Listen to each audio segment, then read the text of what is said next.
हमारी मूवी है the final destination part 2। ये इस सीरीज का दूसरा पार्ट है। इससे पहले का पार्ट मैंने अपने चैनल पर एक्सप्लेन कर दिया है। अगर आपने नहीं देखा तो जाकर देख लेना, लिंक डिस्क्रिप्शन में है। और हाँ गाइस, इससे पहले चैनल को सब्सक्राइब और वीडियो को शेयर करना मत भूलना, क्योंकि चैनल का रीच काफी कम हो गया है, जिससे हो सकता है कि मैं आगे वीडियो ना डाल पाऊँ। तो चलिए बिना और टाइम वेस्ट किए आते हैं सीधा मूवी की मेन स्टोरी लाइन की तरफ। तो गाइस, मूवी शुरू होती है और हम देखते हैं कि टीवी पर फ्लाइट 180 के न्यूज चल रही थी, जिसको अब तकरीबन 1 साल हो गया था। लेकिन फिर कैसे उससे बचने वाले सभी बच्चे बड़ी रहस्यमयी तरीकों से मारे गए, सिवाय एक के, जो है क्लियर, जो फिलहाल एक मेंटल हॉस्पिटल में भर्ती है। ये सब बातें टीवी पर टिम्बरली देख रही थी, जो कि हमारी कहानी की मेन कैरेक्टर है। अगले दिन वो अपने फ्रेंड्स के साथ कहीं पिकनिक पर जा रही थी। थोड़ी दूर आने के बाद वो अपनी गाड़ी को सब हाईवे से मेन हाईवे पर जोड़ती है। वो चारों खूब मस्ती कर रहे थे। फिर एक लड़का उन्हें क्रॉस करता है, जिसका नाम है ब्रियान। फिर उनकी गाड़ी को एक पुलिस वाला क्रॉस करके जाता है, जिसका नाम था थॉमस, और वो उस वक्त वहाँ पेट्रोलिंग कर रहा था। वहाँ एक लेडी भी थी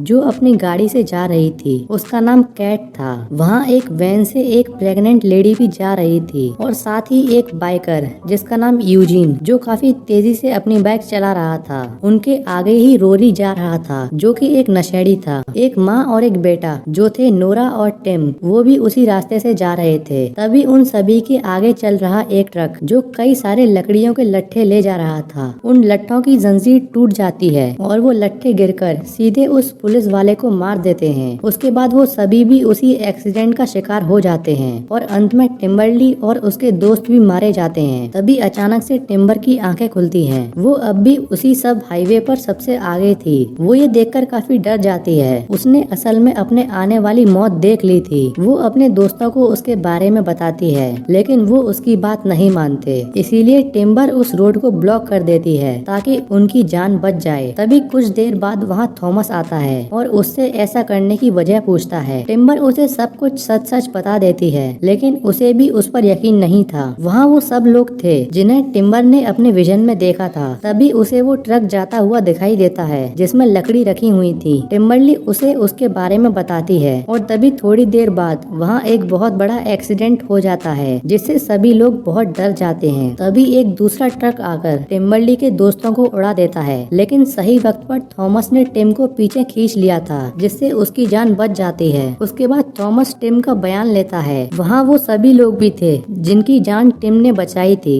फिर टिम थॉमस को बताती है कि उसने ये सब पहले ही देख लिया था, और तब वो एलेक्स का जिक्र करती है, जिसने ऐसे ही अपने दोस्तों को फ्लाइट 180 में मरने से बचा लिया था। लेकिन फिर उसके बाद वो सभी मारे गए। थॉमस के अलावा कोई टिम की बात पर यकीन नहीं करता, इसीलिए वो सब वहाँ से चले जाते हैं। टिम के पिता भी उसे अपने साथ ले जाते हैं। अगले दिन हम ब्रायन को देखते हैं, जो पहले बहुत गरीब था, लेकिन एक्सीडेंट से कुछ दिन पहले ही उसने एक लॉटरी जीती थी, जिससे उसकी किस्मत चमक गई। वो अपने घर आकर फ्रिज में से कुछ खाने को ओवन में गर्म करने के लिए रखता है, और साथ ही कुछ खाने को पकाने के लिए रख देता है। तभी उससे गलती से अपनी रिंग वॉश बेसिन में गिर जाती है, और जब वो उसे निकालने अपना हाथ उसके अंदर डालता है तो उसका हाथ भी उसी में फंस जाता है। साथ ही माइक्रोवेव भी खराब हो जाता है और स्पार्किंग करने लगता है, और जो खाना उसने पकाने के लिए रखा था उसमें आग लग जाती है, जिससे वो आग उसके पूरे घर में फैल जाती है। फिर वो जैसे तैसे करके अपना हाथ वहाँ से निकालता है और फिर अपने घर की खिड़की से बाहर आ जाता है। वो वहाँ रखी सीढ़ियों से नीचे उतरता है, लेकिन नीचे उतरते ही फिसल जाता है और वो सीढ़ी सीधे उसके सिर में घुस जाती है, जिससे उसकी वहीं मौत हो जाती है। रात में थॉमस नेट पर फ्लाइट 180 और एलेक्स के बारे में कुछ जानकारी ढूंढता है, और उसे देखकर हैरान हो जाता है, क्योंकि बिल्कुल ऐसा ही उनके साथ हो रहा था। दूसरी तरफ उन सभी लोगों को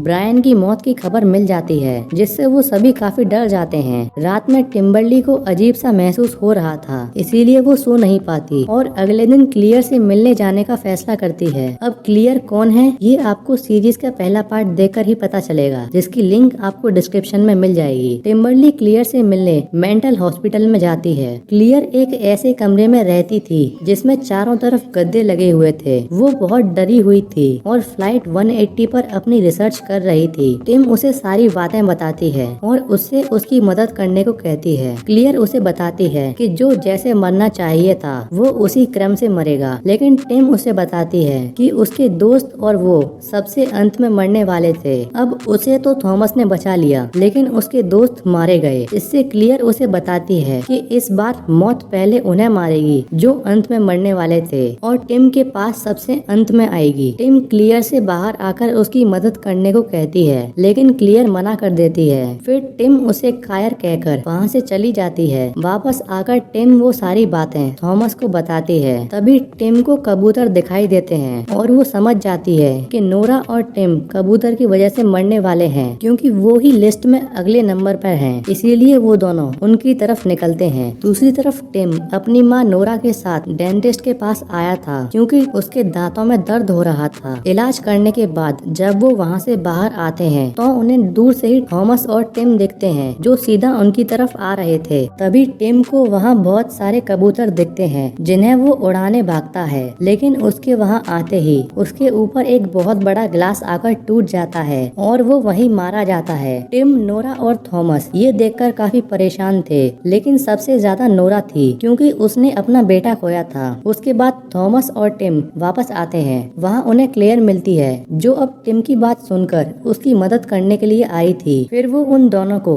उसी मॉर्चुरी के केयर टेकर के पास ले जाती है। उसे पहले से ही उन सभी के बारे में पता था, मानो कि वो कोई शैतान हो। फिर वो उससे इस सब से बचने का रास्ता पूछते हैं। पहले तो वो कुछ खास नहीं बताता, लेकिन फिर ज्यादा मिन्नतें करने पर वो उन्हें बताता है कि सिर्फ एक नई जिंदगी ही मौत के इस योजना को हरा सकती है। लेकिन वो उसकी बात नहीं समझते और फिर वहाँ से चले जाते हैं। वहाँ से निकलने के बाद टिम को कुछ एहसास होता है कि वो एक वैन में है और वो पानी में डूबकर मर रही है। टिम क्लियर और थॉमस को ये बातें बताती है। तभी उन्हें उसी प्रेग्नेंट वुमेन का ध्यान आता है, जो कि हादसे के वक्त वहाँ थी। वो सोचते हैं कि अगर वो बच्चे को जन्म दे दे तो वो नई जिंदगी होगी और वो मौत की उस योजना को हरा देंगे। लेकिन उन्हें ये नहीं पता था कि आखिर वो औरत उन्हें मिलेगी कहाँ, और इस पर थॉमस उनकी मदद करेगा, क्योंकि वो एक पुलिस वाला है। फिर वो उस दिन की फुटेज को देखते हैं और उस वैन के नंबर से उस औरत का पता लगा लेते हैं, जिसका नाम इजाबेल है। रात में उस हादसे से जुड़े सभी लोग थॉमस के घर पर मिलते हैं। टिम उन सभी को समझाने की कोशिश करती है और पास में ही रहने को कहती है। फिर वो सभी लोगों को सेल्यूलर फोन्स देती है ताकि वो एक दूसरे से कनेक्ट रहें, लेकिन उनमें से कोई उसकी बात नहीं मानता और वो सभी वहाँ से जाने लगते हैं। अब नोरा की बारी थी।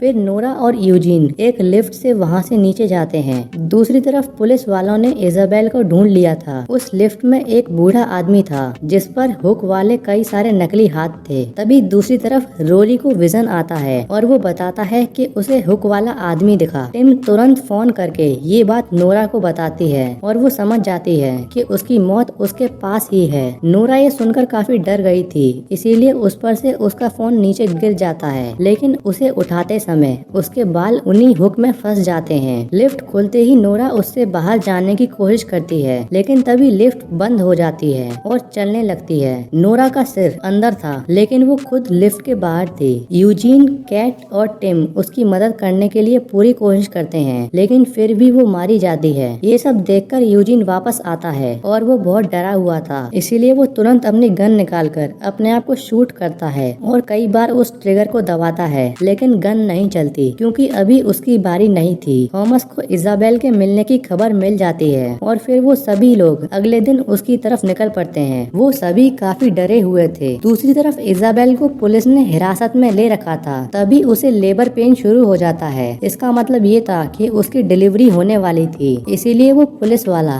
इजाबेल को लेकर उसकी वैन से हॉस्पिटल की तरफ निकलता है। वो लोग दूसरी तरफ से उन्हीं की तरफ आ रहे थे, लेकिन एक मोड़ पर उनकी गाड़ियां टकराते टकराते, लेकिन कैट का उसकी गाड़ी पर से कंट्रोल छूट जाता है और उनका एक्सीडेंट हो जाता है। वो सभी जिंदा थे, लेकिन कैट वहीं लकड़ियों की वजह से अटक गई थी। यूजीन को भी काफी चोट आई थी। तभी उनकी मदद के लिए वहाँ रेस्क्यू टीम पहुँच जाती है। उनकी गाड़ी पाइप्स में फंस गई थी, जो कि एक कैट के सिर के बिल्कुल पीछे था। रेस्क्यू टीम आते ही यूजीन को हॉस्पिटल ले जाती है। उनकी गाड़ी में से पेट्रोल निकल रहा था, लेकिन किसी ने उस पर ध्यान नहीं दिया। तभी थॉमस को इजाबेल की डिलीवरी के बारे में पता चल जाता है, इसीलिए वो, क्लियर और टिम हॉस्पिटल की तरफ जाते हैं। रेस्क्यू टीम कैट को बाहर निकालने की कोशिश करती है, लेकिन तभी गाड़ी का एयरबैग खुल जाता है, जिससे कैट का सिर सीधा उसके पीछे वाले पाइप में घुस जाता है और और वो तुरंत वहीं मारी जाती है। उसके मरते ही उस पेट्रोल में आग लग जाती है और उस कार में ब्लास्ट हो जाता है, जिसकी वजह से एक तार उड़ता हुआ आकर रोरी के शरीर के आर पार हो जाता है, जिससे उसके 2 टुकड़े हो जाते हैं। वो तीनों हॉस्पिटल की तरफ जा रहे थे